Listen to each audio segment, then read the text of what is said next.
Good afternoon. Welcome to the Midday Mull for Monday, the 8th of February. Following McShane's readings, we're reading Genesis chapter 41 today, but we need to refer back to 40 to make sense of it.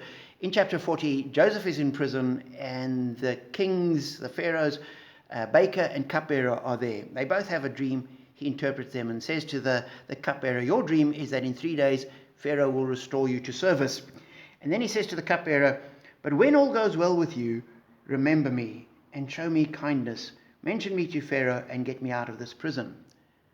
He says to the baker, "Unfortunately, your dream is in 3 days' time you will be executed." Turns out exactly as he had interpreted for them. Their dreams were true. God had shown them what would happen. The cupbearer returns to the king's service, and we're told in verse 23, the cupbearer, however, did not remember Joseph. He forgot him. 41 then begins, "When 2 full years had passed, Pharaoh had a dream."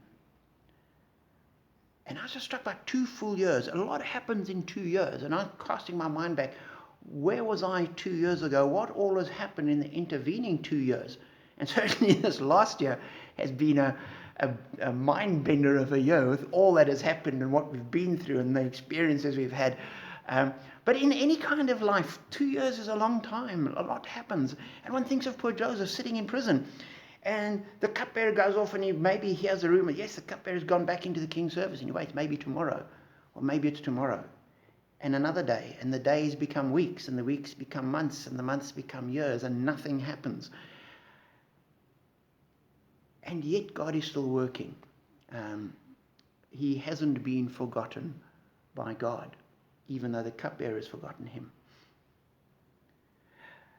We're then told that Pharaoh has this dream, and at that point in verse 9, the chief cupbearer said to Pharaoh, "Today I'm reminded of my shortcomings." And he tells him about Joseph, and so Joseph is called to come and interpret the king's dreams, and we know how the story progresses after that.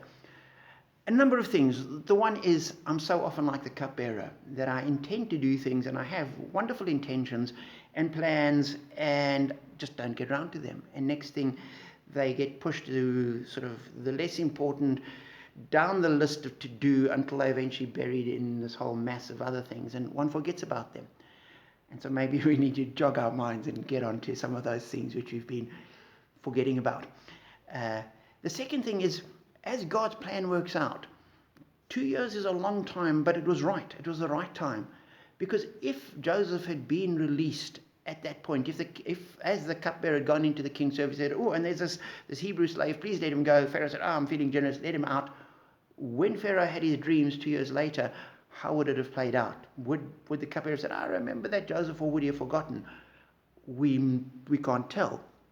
But it does look like the whole thing fits together well. So, a couple of takeaways. The first is, try not to be like the cupbearer, though so often we are. The second is, God's timing is right. It'll all fit together properly according to his plan. And the third thing is, so often we need patience. Well, certainly I do. I'm not sure that I'm comfortable waiting 2 years for things to happen. But sometimes that is the time frame required. And we've just got to keep trusting God and keep faithful in how we live. So, read the scriptures, see what God is doing, see how it applies to your life. Be encouraged, be patient, and be blessed.